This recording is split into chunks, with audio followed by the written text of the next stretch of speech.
Welcome to the Bodybuilding Banter podcast, your number one source of all things bodybuilding. Be sure to like and subscribe to stay up to date on future episodes. Now, here's your host, Leroy Rollins.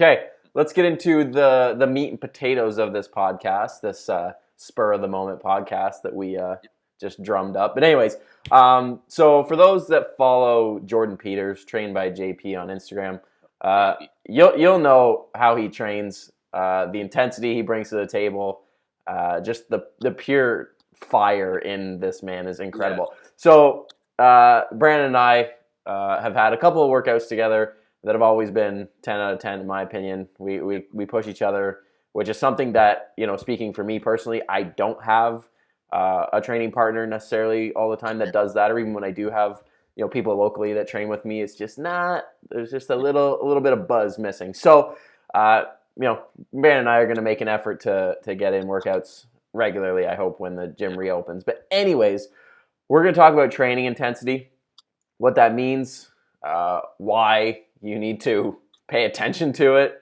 I think, and all that fun stuff. So when you train, Branden, what's kind of going through your head? What's your mindset? What's flicking the switch when you walk into the gym? Yeah, that's crazy. That's actually the first time I think I've ever been asked that, honestly. Yeah, so here, I'll fire you up. Here. Branden, what's your motivation?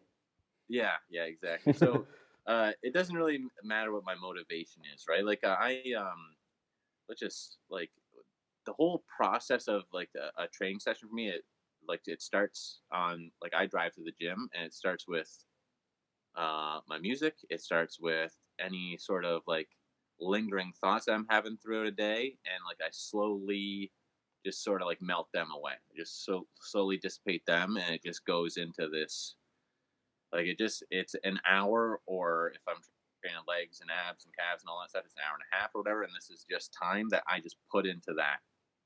And I have the other 23 hours of the day, if I need to, or 22 and a half hours of the day to worry about all that other crap. And I make sure that before I even enter the gym, none of that stuff for that amount of time matters.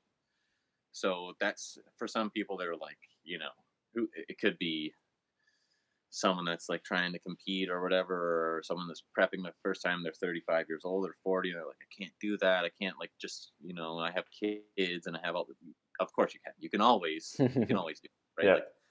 Yeah. And it's not a selfish thing to do that. It's just making sure that you're getting the most out of the output that you're going to get in there. So yeah, I don't give a shit what anyone thinks of me inside the gym. Yeah. Because while I'm training, at least, because that's only 1 hour a day or an hour and a half, like I said. And if you're going to judge me on that, then you're being fraudulent to yourself, because that's only 5% of a day. So at my gym, I manage a gym, the demographic is kind of wide open. So there's kids in there. They're not young kids, but there's teenagers, there's young adults. There's the middle group. There's the 20 to 40 or the 25 to 45, and there's the senior group or the older group. Mm-hmm. I'm 100% sure every single one of them has seen me furiously shake a barbell before putting it on my back and squatting down. I'm sure every single one of them have seen me yell "fuck" at the top of my lungs. I'm sure that they've seen me. I give the finger to the barbell sometimes. Call it a piece of shit. You're like Stone Cold Steve Austin up in there.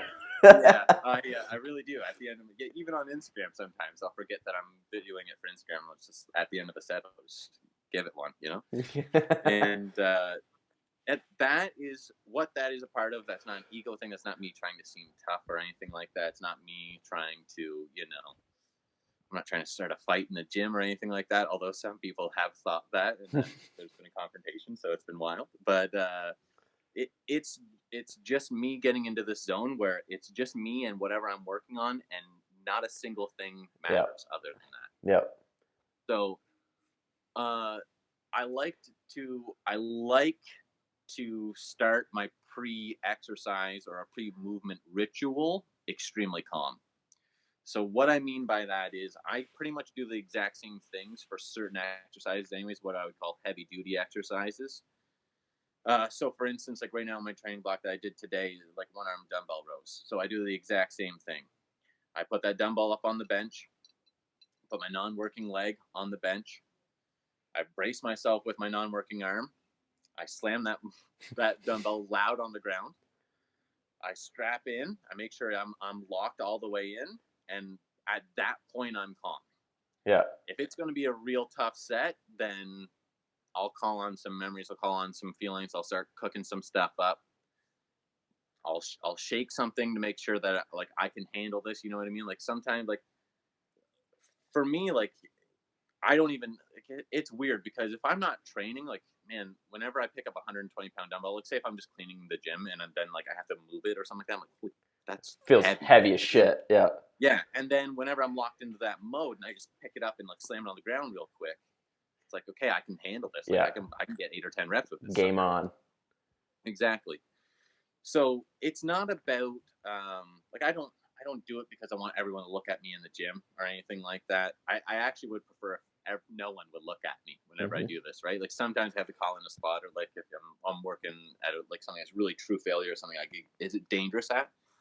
But I like to be extremely calm before I start moving the weight. I also let kind of like sometimes I'll let the music dictate the mood. Like I try to be, and actually I read and then I heard the study brought up on was it Mark Smelly Bell or whatever his podcast that people that like advanced lifters that are in a happy euphoric state versus a furious rage state can consistently lift more weight at or higher reps at a same poundage or something like that. It's been a while since I heard it, so I try not to slip into that, but sometimes you have to be able to call on that. Yep. So sometimes if that's your normal, where you're just happy and you're thinking about the progress you're making, and you're thinking about everything that's going to come from this, and you're getting closer to your goal. But sometimes you just got to flip the switch, and you just got to be a nasty MF, and you just gotta it doesn't matter what anyone else thinks. So yeah, a lot of times it probably looks pretty like disrespectful or that, all the stuff, but it's not about that. It's about winning that set right there. Yeah. Yeah. So like for sports, right? Like I played football for many years.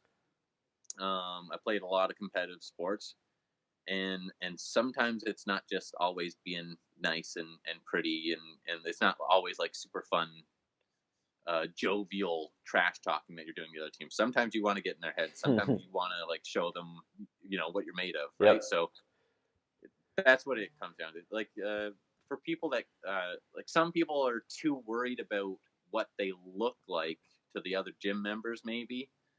Or like a classic case of this, like the most classic case is people that like will video sets or whatever.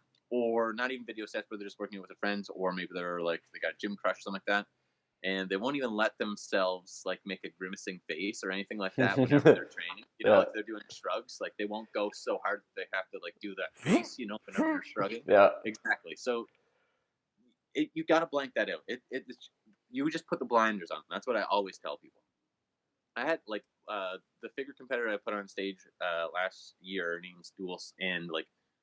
She trained hard, right? Like she trained real hard, and like the times I'd be barking at her in her sets, and I'd just be like, it doesn't matter what everyone else thinks. It doesn't matter. Like you got to get to that place where you're probably going to swear at this barbell, and you're going to make faces, and you might spit a little bit, and all this stuff. You know what I mean? So. Yeah. No. It like I can't count the times that I've been at the gym with my fiance, and she's been like, "You're too much. You're too much," right? Like for getting ready to like. We used to go to the YMCA before all the gyms closed. So I went to Omega, which is kind of like a gym like yours, but it doesn't have a hack squat. And I was like, I really, really want to like make some progress on a hack squat. So I found out the YMCA had one. So we used to go every Saturdays. And that hack squat, I used to get relatively fired up on. Let's just put it that way. And this is at like a YMCA where you have like from 10 years old to 110 years old in this gym vicinity, right? And I'm like ripping my knee sleeves up and I'm throwing the belt on and I'm like, hitting my legs, getting ready to go, right? And she just sitting there shaking her head, and I'm like, I can't. She's like, do you have to do that? I'm like, kinda. I kinda do. Yeah, you have to do I'll headbutt a barbell sometimes. I gotta, you know what I mean? Yeah. And that's just something that, like, for me, I'll do that if, like for some reason I can't get into that, right? So that's like a card up my sleeve, right? I'll do that if I got a squat, or if I got a deadlift or something like that. Yeah. Yeah, I'll hold that deadlift bar and just scream at the ground for a while, But it doesn't like that should the thing. It's like a misunderstood sort of concept, because like you and anyone can approach us at any time, except when we're in the middle of a set. And if they want to say something, right, as long as they're not opening up a 15-minute conversation, or if they want advice on something, we're both two very friendly guys. Yep. More than happy to answer. Exactly. And then for 60 seconds, if I have to, don't touch me. Mental rotation. Exactly. Let me tweak a bit. What you're saying. Exactly. So, and it's the.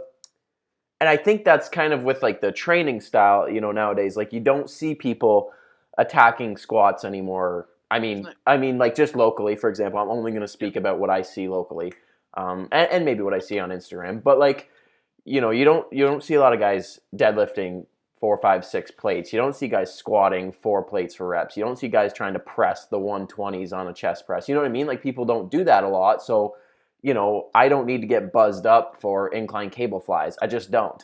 But if I'm going to try to bench like 2 1/4 for reps, like I might have to get a little feisty on that, right? So it's just, I think it's kind of a different training world right now. Like the atmosphere, where we kind of grew up in bodybuilding, like it was normal to like only do compounds. Like doing machine work was kind of like, you're kind of bitching out. Whereas nowadays it's like, oh, why are you doing deadlifts? Like, wouldn't you rather do like chest supported incline rows with a 2-second eccentric? Yeah. You know what I mean? And I believe that I believe that in most cases, the vast majority of cases, you can see someone's training intensity in their stage ready physique. What I mean by that is when someone's 3, 4, 5% body fat, you can see their training intensity. Yeah. You can see that in their density. You could see that you can even see that in like intramuscular detail. Now, like I'm going to get on stage and I'll probably still be 155-ish pounds. Okay. But no one that sees my stage ready physique will make the mistake that I don't train my back hard. I don't train my legs hard. I don't train my shoulders hard. Any of that stuff. Yeah. Right. Like I'm 15 weeks out now. And by my assessment, I think I probably still have to pull 15 or 16 pounds off to be completely diced, shredded. And what will that put you at weight wise? Like that 155 you were just saying there? Really close to that. Okay. And like, I could be off by a pound or 2, right? But I'm going to be in between 153 and 156. That's what I think. Will you pull into lightweights if you 100%. could? Like if you're like 155, cutoff's 154, will you, fast or something? I'll tell you exactly what I'll do. I'll put it on a garbage bag as a sauna suit, Yep. and I'll run around the building that the weigh-in is at. And I'm not lying to you. I'll do that until 9 pounds or 0.9 pounds comes off. You don't got to tell me. I've saunaed an hour and a half before weigh-ins after fasting all day because 154 and I'm 153 or 155.1 and I got to get down there. But anyways, go on, continue. Well, the thing is, it might not matter at a regional show, right? Who knows? But do you like? Yeah, honestly, brother, if you like, obviously now the plan is Coburg because your show that you were going to do earlier just got kiboshed. Anyways, like for you to do middles in Coburg, like you're not gonna like you getting that pound off isn't gonna make a difference because you'll get into the overall either way, and then it doesn't matter how you got there, right? Yeah. See, like at nationals, it would be a thing of like I would do that extreme stuff, right? Yeah. Because at nationals, you can't be the lightest guy in that weight class, even if you are the best conditioned. You can't be. No. But at a regional show, maybe. Who knows? If it's the cutoff's 154.1, I think, and if I'm over 155.1, whatever, But if I'm 155.1 or 155, like I'm taking a pound off somehow. Yeah. But but yeah, like you can tell that on a stage ready physique. Like I truly believe that. Like what I was saying, like I'm 16 weeks out now, and even though there's still a lot of body fat on me, I have a Christmas tree. I have separated and now starting to get striated quads. Right, like Fucking I guy. have lines in all of my hamstrings. I have striations are coming in my deltoids. Like Yeah. a lot of like body fat is I still have to lose a bunch on my glutes. I still have to lose some on my hamstrings too, like a lot. My lower back, my obliques, my lower abs, a lot is going to come off there. But those sort of like signifiers, whenever you can see them, that body fat percentage at that far out, that's, I believe, at least somewhat attributed to training intensity, being able to go to failure and beyond, be able to like and not just like once a week where you just pick a body part and you're like, I'm gonna really kill this week. Yeah. Like, I go in the gym and like, dude, if I don't feel like I absolutely killed it, man, it bothers me. It bothers me for the rest of the day. It bothers me until I train that muscle group again. Yeah. So like, it's but that sort of like fear, that sort of expectation where you're like you're giving yourself too much slack or you're letting up. That's what makes good bodybuilders, in my opinion. Like that's part of the factor. Like, I mean, obviously there's a huge physiological genetic component to it as well, but for things that are within your control, that's one that, like, work ethic, training intensity, discipline are your three. That's your main three. Yeah. Yeah. No, I agree. And like you said, when you look at a physique, I mean, you look at the top pros, whether they're natural or enhanced. I mean, you look at Ronnie Coleman's physique. The man was squatting 800 pounds. Like, yeah, he's gonna have this like granite looking physique. Look at Dorian Yates. Look at Phil Heath, like in his prime. Like these guys were freaks. They trained like animals. And then like even me now interviewing and doing these podcasts with a lot of the natural top guys. Like, you look at their physiques and it's on a smaller scale, but it's still like freaking it's hard. Like, I don't know how to explain it. It's this hardened physique. Yeah, it's a quality, it's a density. It's like this, it's indescribable in a way, but you like, if you see it, you know it. Like, there's guys like that, like we talked about like a long time ago. We did the first couple podcasts. I don't watch like any training footage of like natural guys because they're great physiques, and like maybe I won't even get to achieve that physique that day. But the point is, it's just not the best physique that's been achieved at this time, because there's enhanced competitors that train just as hard, that have good genetics, right? Yep. So like guys that when I first started getting into bodybuilding, not even thinking about competing, I just wanted to train the hardest, like and the best. You know what I mean? Like, guys I used to watch, like YouTube videos I used to watch, like, I mean, Dorian, the Blood and Guts. Dennis James, man. Dennis James used to train like MF for sure. Ronnie Coleman, David Henry. Yep. They all have this somewhat indescribable quality to their physiques that just, it's like this dense hardness. Like Johnny Jackson and Branch Warren. And like, Branch Warren, man. He was built out of cement. I don't know how they didn't actually have an injury every month. Right? Oh, just man. seeing how they trained. It was beyond effective, and it was reckless. Yeah. But like, it was just, you couldn't out train them. You couldn't outwork them. They were gonna outwork you. That's what I loved about Luke.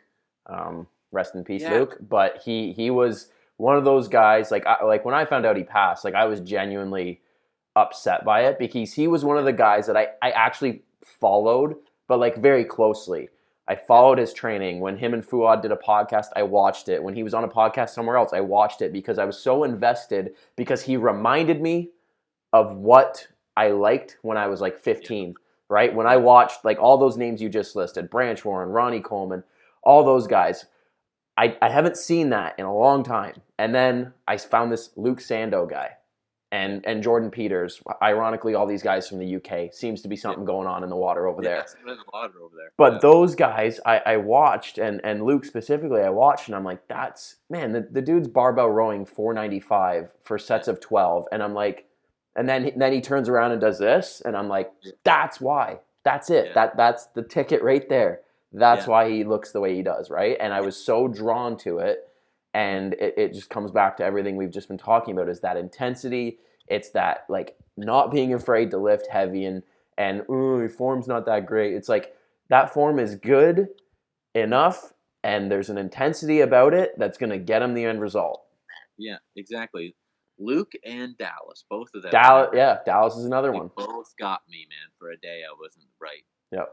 But like the thing, like I remember watching Luke when I was getting ready for my first show. I was doing Coburg in 2017, and they came out with this. What was it? The Road to the Arnold 2017 series or whatever. And I just gravitated towards him, man. Yeah. Like he was so passionate, and like he was so real and down to earth. You know what I mean? You could relate to it, right? Yeah. Like it was just what I felt about bodybuilding. Mm-hmm. He actually felt about bodybuilding. Yep. And yeah, I mean, like look at how far he went in so long. Obviously, you never know what someone's dealing with, so you can't comment on that. But it's just a shame that he's not around anymore. Dallas is the same thing, man. Like, I mean, obviously, Dallas's death, it wasn't self-inflicted, but here's this kid still, man. He was just a big man kid. You know what I mean? Yeah. That just loved bodybuilding. They both had this crazy affinity for just handling extreme weights. Yeah. Yeah. And it's just there isn't enough. There aren't many. They don't make them like that. No, it's true, and right? that's come back to what we were talking about, right? Like you just look. I mean, for me, right, looking around the gym, and it's like there's no. I don't think there's anybody that's like thinking about this the way I am. Yeah. In my vicinity right now. You know what I mean? Like I'm sure you look around the gym the same way, right? You sit there and you're like, I'm the only one right now, right? I'm the only one doing this thing. And like you can bodybuild 100 different ways, but I think me and you can both agree that we're drawn to this certain style and have been that way since we were teenagers getting into the gym. And there's just something, and coming back to Luke, there's just something wholesome, and it's like, okay, these people love what we love, right? They're into this the same way. Whether and you look at Luke, he was at the top of the game, and he didn't think he was any better. He just loved to lift. He just trained extremely hard, and you watch interviews after he won, like he came third or whatever, and he's like, cool. Like it's like I've talked about it, I've been pretty open about it. Like I only got into competing because I love training, and I train so often, and then I wanted to be leaner, and I started dieting. Too many people got in my ear and told me I have to compete for so long, and I just said whatever, then I'll just do it. I got on stage, obviously, like I love it, right? It's part of my identity. Yeah. But yeah, there isn't. I don't know what it is. And it's noticeable even in the last 5 years. Like I get tons of people all the time that they tell me they want to compete. They tell me they want to compete. They never take the initiative. They're asking me questions like, "What's better, a front squat or a back squat?" Or do you like to press with dumbbells or with a barbell? Yeah. And it's those are all movements. You know what I mean? Like those are all just it's just different tools in your toolbox. They're a little bit better for this, and they're a little bit better for that, and this one's works for that. And if you have this problem, then you can't do that, and blah blah blah. But it's not about that. It's about you love it. You love it, and you just put all of this time and passion into it, and it's these are all things that help you. So I don't know how many times I've thought of this when I'm going into a set of really heavy leg press, back squats, deadlifts, any sort of shoulder press or anything like that, a heavy row. How many times have I thought, is this getting stronger thing ever going to get easier? Am I ever going to get stronger and then my sets get easier? Yeah. Well, no, because the way I'm wired is once I get stronger, I'm just going to make it harder on myself. Yeah, I need more. So once I am able to squat 375 for a set of 6, then guess what happens? I squat 380. And once I can squat 380, it goes to 385. And it never gets easier because I'm always redlining. I'm always redlining that set, right? Yeah. So, and it takes a full gas tank to finish a set. So it's like It gets you fired up, eh? Like it really does. It just kind of aggravates you a little bit. yeah, it gets under my skin, right? So and but it, you have to understand that not everyone gets it, not everyone wants to even understand it. Some people just want it easier for them, which is okay, because for some things like me, when it's outside the gym, I just want it to be done and easy. I don't want to have to think too much. I don't want to have to work too hard at certain things, right? One of the great guys, one of the best follows that I've made that I can relate to most in the past 8 years or whatever is Matt Jansen, because and another one is Evan Centopani. And Love Evan. These guys are just, they're blue collar. They're just a thinking man's bodybuilder, but they're not like, they don't break it down into like, it's not like super, physiological crazy crap. You know what I mean? Like sometimes there's big words in there, but it doesn't mean that it's fine. You know what I mean? Like, so like they just like, they lead by example. Like they just do this stuff, and it comes down to just these innate sort of characteristics, right? It's just, again, it's like work ethic, it's commitment, it's discipline, it's training capacity is one that's like that's the big one. You have to be able to train like this too, right? So for you and I, and you more than me, because you're stronger than me, like you have this training capacity that's probably a little bit higher than mine if we're using the same rep schemes at least, right? So say if we're doing 6 exercises, 3 sets or something like that at 8 reps or something like that. Yep. Because you use more weight, there's more volume, you have a higher training capacity. Well, versus all these other foo-foo trainers, and I don't mean that in like a super derogatory way. I just mean the way that they're training is pump chasing, and it's not Fluffy. They're not really training to failure, right? Yeah. They're relying a little bit more on the physiological cards that they're given. They are not going to have a training capacity that's even going to allow them to train like me, let alone you. So I always think, what if that person just from the start worked on expanding their training capacity, getting stronger, doing all this stuff? They might have a completely different looking physique, or they might have the same sort of silhouette and shape with a much denser, harder looking physique. Yep. So, yeah, I think everyone can benefit from the style that we train at, right? Like, it's not. Listen, you don't have to be Einstein to train like you, and I don't have to be Einstein to train like me. You know what I mean? We're not breaking this down. I'm not Einstein. I'll tell you that right now. I'm not Einstein. Yeah, and so, like, I think, especially like from your last big off season, and people will know from my last big off season, there's a tremendous amount of progress you can make. That's only 4 or 5 pounds of muscle. You can stay natural if that's what your goal is. Mm-hmm. And it's not anything that takes, hours of studying or no. Like, it's just, you just go out there and just do it. Don't make it. Some things are a little bit more complex than others, but nothing in bodybuilding, it has to be super complex. No, it's true. Like you look at the bodybuilders of like the late 90s and stuff, like they didn't have the science that we have now, and I think that's a part of it, is the information that's out there. It's overload, right? It's paralysis by analysis. Like I have clients ask me, you mentioned earlier, like, should I front squat or should I back squat? It's like, just squat, pick one and do that. Like, which one's one? Exactly. Get really good at it for a while until you no longer can get good at it, and then switch it up. Yeah, exactly. So, like, one of the other guys that we left out is Kevin Levrone, right? Kevin Levrone, if you watch any of his old DVDs, some of them are still on YouTube, that guy trained like an absolute savage, right? And you look at that most muscular, and his shoulders are the size of my face. Exactly, man. And like I was just about to say, look at his physique, man. He just has this physique that, and even from when he was a young kid, whenever he finished second at the Olympiad at Dorian, and not a young kid, but he is a young adult, right? It's just, and he's standing beside Dorian, who was the first one that was like I'm going to train this way. You know Yeah. what I mean? Everyone's like, what the, but it doesn't even look like the same species. Yep. Yep. And he totally held his own. Well, look at the heavy weights he was handling when he was like 18, 19, 20.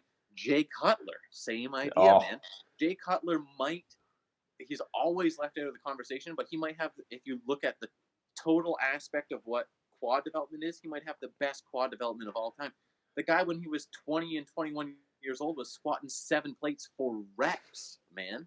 Like, he was unreal. This guy is like, and he wasn't even a big proponent of like training to, like absolute highest poundage ever, right? He just trained hard, right? So you have all these sort of things, and it's just like somewhere along the line, I think people wanted to kind of flex their brain in bodybuilding. You know what I mean?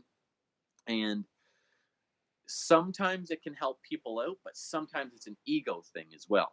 Mm-hmm. So sometimes you say something and you have to get a little wordy because maybe you're doing it for someone to ask you a question, or you want to help clients, or you want to help gym members or something like that. But sometimes you just say a bunch of nonsensical sentences, scientific BS, so that you can be like, look what I said, and no one, you don't even understand this. You know what I mean? Well, if no one understands it, who gives a shit then, right? Yeah. Because it's not going to help anyone. It's just you just trying to like sit on top of the pedestal. You know? Yep. Yeah, that's the stuff that bothers me, and I think that's like it might have got a few like sheep that way, and then it just the momentum of it, right? Yeah. That's what I think.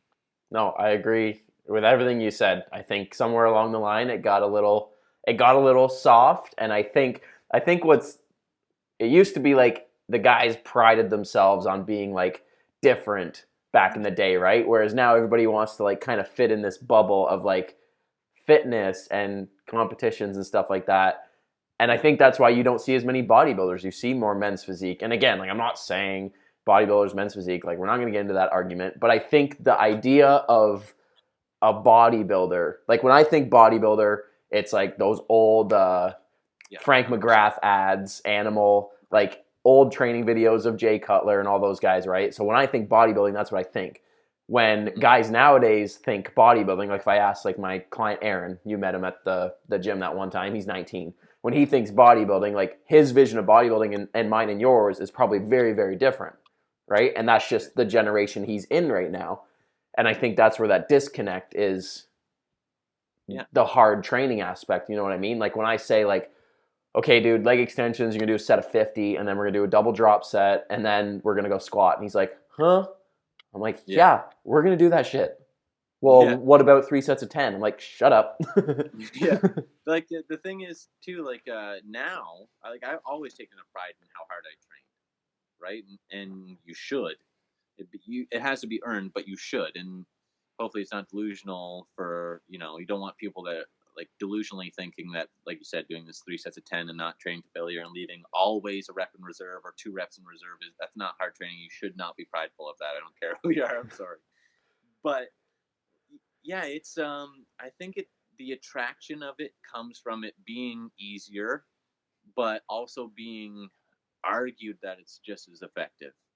One of the best guys in the industry, like one of the good guys in the industry, I was lucky to meet is John Meadows, and thank God he had a recent health scare. Yeah, I'm glad he's okay. But he made a post probably a couple months ago now saying, what is all this crap about reps and rep in reserve? And he's like, we can make an argument that for some people, the volume that they train, the frequency that they train at, maybe on some sets or even most sets, they should leave 1 rep in reserve. Don't go to failure, because if you're someone that trains, you're a volume trainer and you train with 36 sets in a workout. Wow. You can't hit failure on your first 8 sets and then do 28 sets or something like that, right? So he's like, but where's this coming from where people are saying leave 2 reps in reserve? Why would you do that? Because you already have the 1 and now you're good for your next set. Some people are saying only train until you feel a pump. Well, why would you do that? Because da-da-da-da. He's like, look at all the physiques. Like, look at how they have changed at, like, the top players. in bodybuilding. You could probably make the same argument even for natural bodybuilding. Look at the top players, look at their physiques, look at the guys that are like the next level down, how their physiques has changed, and if they're following what training style they're following, if they're training to failure and all this stuff. Mm-hmm.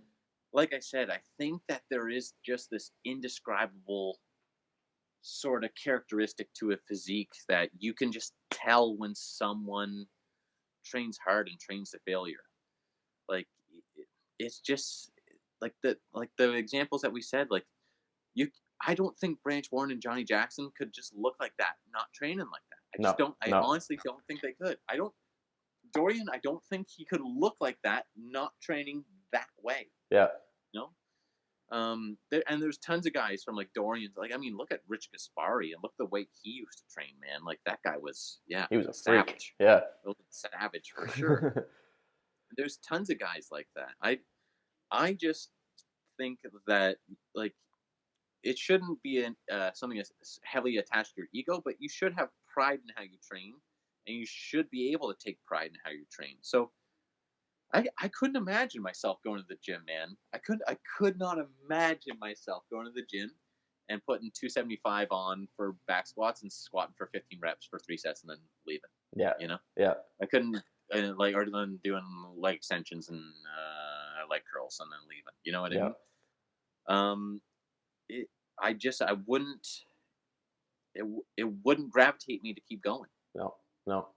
I think it's a certain. We'll close this out because we're going a little long here, but I think it's like it comes down to like a personality type too. I think if you sat down, like if me and you sat down and talked to all these people that we just have listed, I think you would see a lot of common trends on their mindset, their attitude towards training, what training means to them. You know what I mean? Like. The thing that's driven me nuts is this whole quarantine shtick, and people are like, "Oh, I haven't trained.